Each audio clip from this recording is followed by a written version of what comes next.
जब घाना की जमीन पर नरेंद्र मोदी का विमान उतरा तो सिर्फ अफ्रीका में नहीं, पूरी दुनिया के न्यूज़रूम में हलचल मच गई, क्योंकि इस एक लैंडिंग ने 5 देशों की उस यात्रा की शुरुआत कर दी जो अब भारत और चीन के बीच एक साइलेंट जियोपॉलिटिकल जंग का हिस्सा बन चुकी है। सवाल ये है, क्या ये सिर्फ एक औपचारिक यात्रा है या फिर भारत की एक ऐसी कूटनीतिक चाल जो ग्लोबल साउथ का नक्शा ही बदल सकती है? क्या चीन की पकड़ अब ढीली पड़ रही है और भारत उसे अफ्रीका, लैटिन अमेरिका में सीधी चुनौती दे रहा है? Ghana, Trinidad and Tobago, Argentina, Brazil और नामीबिया, मोदी की ये 5 देशों की यात्रा अचानक क्यों ग्लोबल मीडिया का मुख्य विषय बन गई है? क्या भारत कोई नया ब्रिक्स विस्तार मिशन छुपा रहा है या फिर अमेरिका और यूरोप को स्पष्ट संकेत दे रहा है कि ग्लोबल साउथ की बागडोर अब उसके हाथ में है?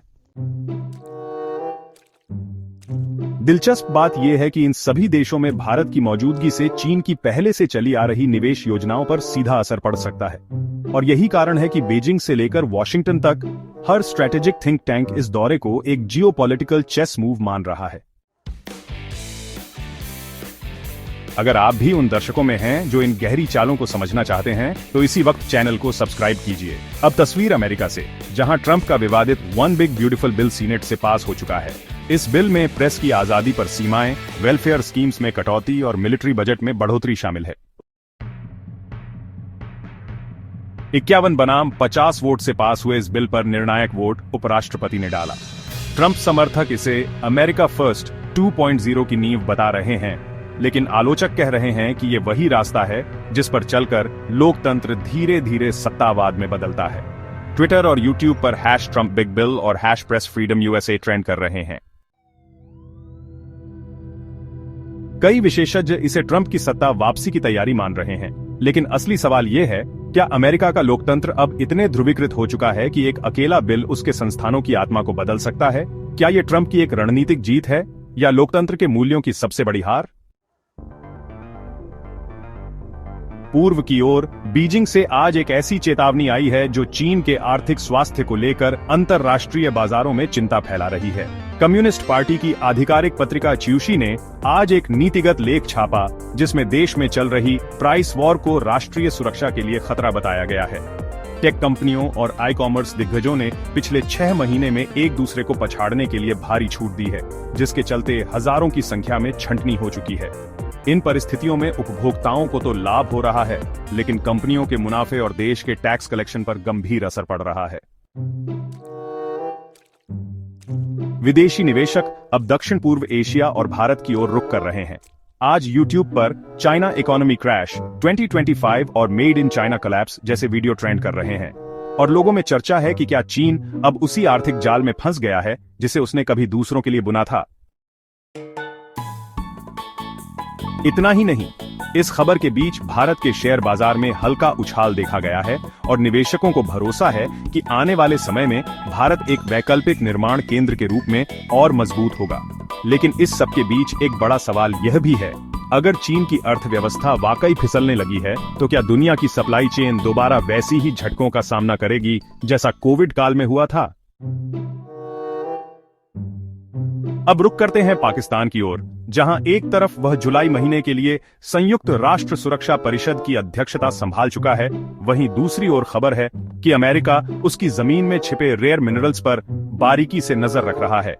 लिथियम, कोबाल्ट और रेयर अर्थ जैसे खनिज, जो आज की इलेक्ट्रिक और डिजिटल दुनिया की रीढ़ बन चुके हैं, पाकिस्तान के पहाड़ी इलाकों में बड़े पैमाने पर मौजूद हैं। अब अमेरिकी टेक कंपनियां जो पहले चीन पर निर्भर थीं, पाकिस्तान को एक वैकल्पिक स्रोत के तौर पर देख रही है।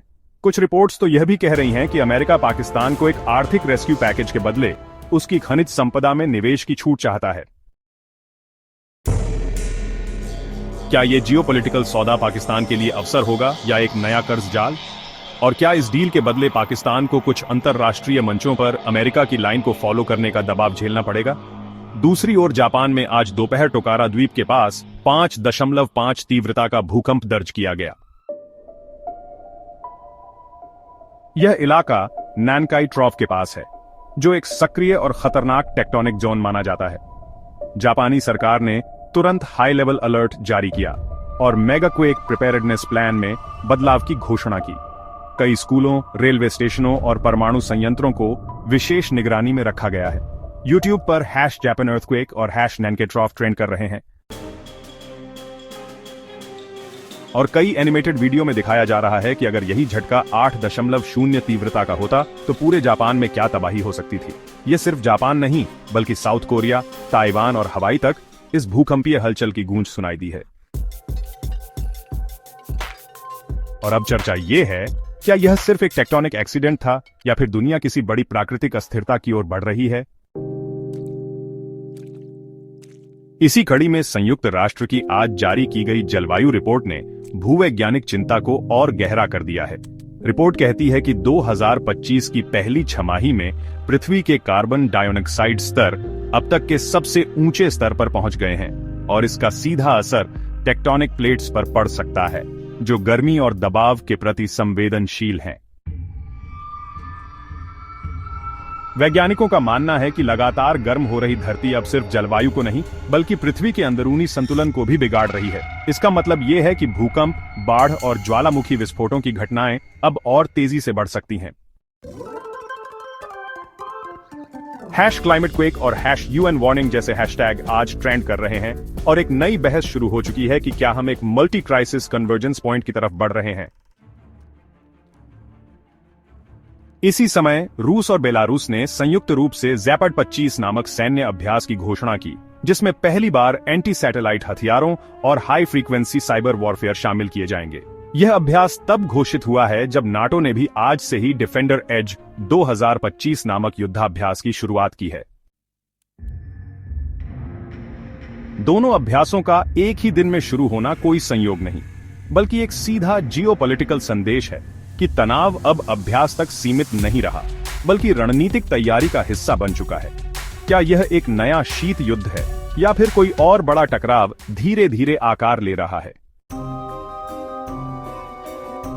अब सोचिए, जब एक ही हफ्ते में भारत की कूटनीति, अमेरिका की राजनीति, चीन की अर्थव्यवस्था, पाकिस्तान की खनिज संपदा, जापान की सिस्मिक चेतावनी, यूएन की क्लाइमेट रिपोर्ट और रूस नाटो के युद्ध अभ्यास सब एक साथ घट रहे हैं, तो क्या यह सिर्फ इत्तेफाक हो सकता है या फिर हम किसी छुपे हुए ग्लोबल स्क्रिप्ट का हिस्सा बन चुके हैं? क्या दुनिया किसी कोऑर्डिनेटेड ग्लोबल रिसेट की ओर बढ़ रही है और क्या इन सभी घटनाओं के पीछे कोई अदृश्य ताकत एक नया वर्ल्ड ऑर्डर लिख रही है?